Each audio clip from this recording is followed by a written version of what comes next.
What's up, guys, and welcome back to Rising Thrills, your number one source for Pennsylvania, New Jersey, and Maryland roller coaster content. In this video, I will be reviewing Twister at Knoebels on day 5 of daily roller coaster reviews.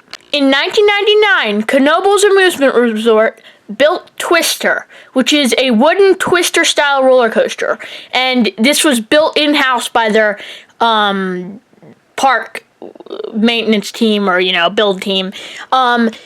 Twister stands at 101 feet. It has a drop of 89 feet, and it has a length of 3,900 feet. So it's a fairly long coaster. Obviously, wooden coasters are usually longer than steel coasters. Not necessarily, but a lot of times they are. It's a fairly long coaster, especially for being built in-house. So I'm sure this...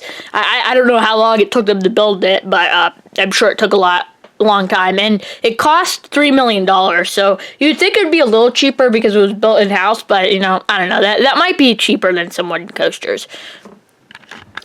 Twister starts out you rolling out of the station and going to the left and then going through a right turn helix. Once you go through the helix, then you start going up the chain lift.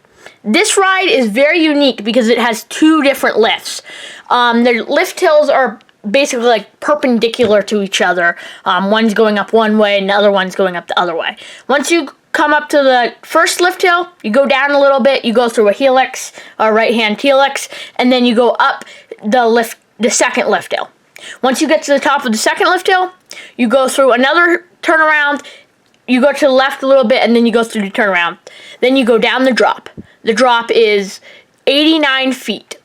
Once you go down to the drop, then you crest up into another high turnaround. Once you come down that high turnaround, then you bank up to the left and you go through a double helix. This is a really big helix. This helix goes around the entire station of the ride.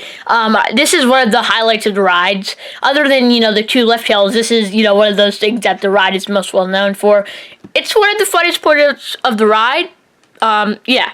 After you go through the double helix, then you go through an airtime hill, and then you go around another turnaround, and then you go through an airtime hill, and another airtime hill, and then you go into a tunnel, which it's a fairly dark tunnel.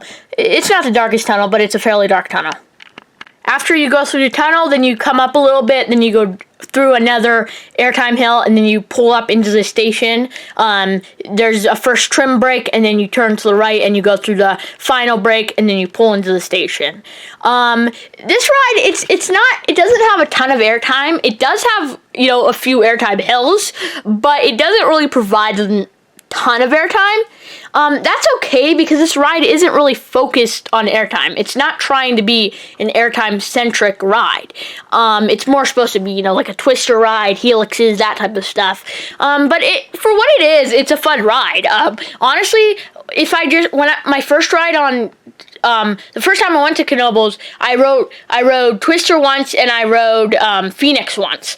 And for those first 2 rides on both of these, I thought that Twister was a little better. I have gotten back on Phoenix. I think Phoenix is better now, but Twister is a really good ride. It's a forgotten about ride at this park, but if it wasn't for this ride, the park wouldn't be as good as it is. So I really enjoy this ride. It's definitely a ride I'd recommend going on. And for the final score, I'm going to give this a 7 out of 10. This is a fun ride. It's not a perfect ride, so I'm only giving it a 7. There's definitely ways it could be better. But yeah, my final score for Twister at Knoebels is 7 out of 10. I hope you enjoyed this video, and I hope to see you tomorrow.